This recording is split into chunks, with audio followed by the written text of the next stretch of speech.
மாத்திரை மருந்துகள் சாப்பிட்றாங்க. அதனால் அப்படி சாப்பிட்றவங்க பால், பழம் இல்லை பழச்சாறுகள் சாப்பிட்டுக்கிட்டு இருக்கலாம். ஒரேடியாக விரதம் இருக்க முடியாட்டாலும் பழச்சாறுகள் சாப்பிட்டுக்கிட்டு இருக்கலாம். வாலிப பிள்ளைகள் அப்படியே மௌனமாக ஒன்றுமே உண்ணாமல் கூட இருக்கலாம். இந்த பங்குனி விரதம் இருந்தால் என்ன லாபம் சொல்லுங்கள்?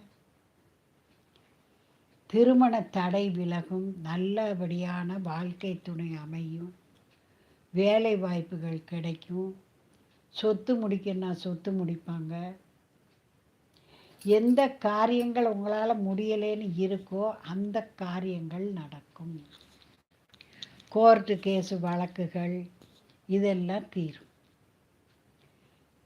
நமக்கு ஒரு பாறாங்கல் போல் இடைஞ்சலாக நிற்கிற துன்பங்கள் விலகி போகும். இதுதான் இந்த பங்குனி உத்திரத்துடைய சிறப்பு. அதுவும் நீங்கள் குலதெய்வங்களை தேடி போய் வணங்கினால் மிகவும் நல்லது.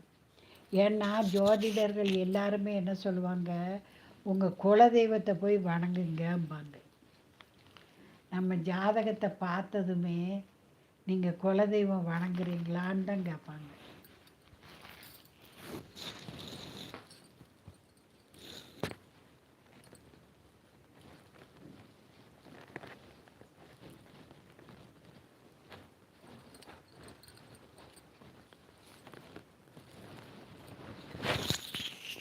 ஏன்னா குலதெய்வங்கள் தான் நம்மளுடைய மீடியேட்டர். இறைவன்கிட்ட நம்மளுடைய குறைகளை எடுத்து சொல்கிறது யாருன்னா குலதெய்வங்கள். அதனால தான் நாம் என்ன செய்யணும், குலதெய்வங்களை தேடி போய் வணங்கணும். இப்போ உங்களுக்கு குலதெய்வம் உங்கள் வீட்டுக்கு வரணுன்னா நீங்கள் செய்ய வேண்டியது, உங்கள் வீட்டில் வசம்பு நாட்டு மருந்து கடைகளில் கிடைக்கும். அதை இவ்வளோ நீளம் கட் பண்ணி உங்கள் நிலவில் கட்டிட்டீங்கன்னா குலதெய்வம் உங்கள் வீட்டிலே இருக்கும். உங்களை எந்த ஒரு கஷ்டத்துலேயும் காக்கும். தவறாமல் நீங்கள் ஒரு வசம்பு துண்டை ஒரு மஞ்சள் நூலில் கட்டி வாசப்படி நிலவில் கட்டுங்க. குலதெய்வம் உங்கள் வீட்டிலேயே அமர்ந்திருக்கும். வசம்புக்கு அவ்வளோ இருக்குது. வாங்க வாங்க, ரொம்ப நாள் ஆச்சு. வாழ்க வளம். இன்ஸ்பிரேஷனல் வந்து ரொம்ப நாள் ஆச்சு. Very good very good. காலை வணக்கம்.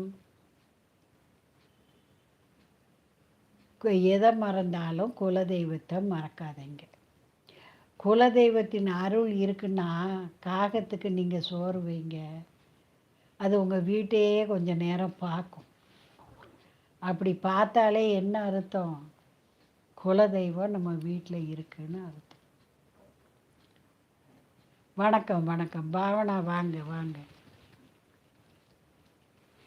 குலதெய்வமே உன்னை கொண்டாடினேன், எனது குறை தீர்க்கும் வடிவேலனே, குருபரனே. குலதெய்வமே உன்னை கொண்டாடினேன்,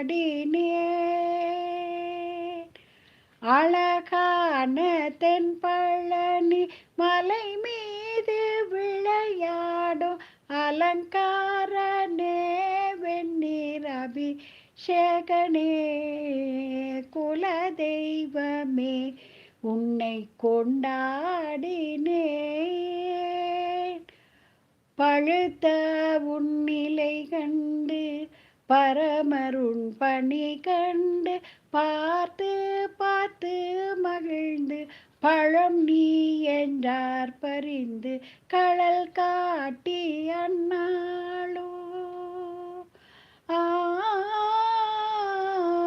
கடல் காட்டி அண்ணாளும் காண்பவர்க்கு எழில் காட்டி அருள் காட்டி நின்றார், நீ எந்தாய் கந்தா எனது குலதெய்வமே உன்னை கொண்டாடினே. இப்போ வணக்கம், வாங்க வாங்க.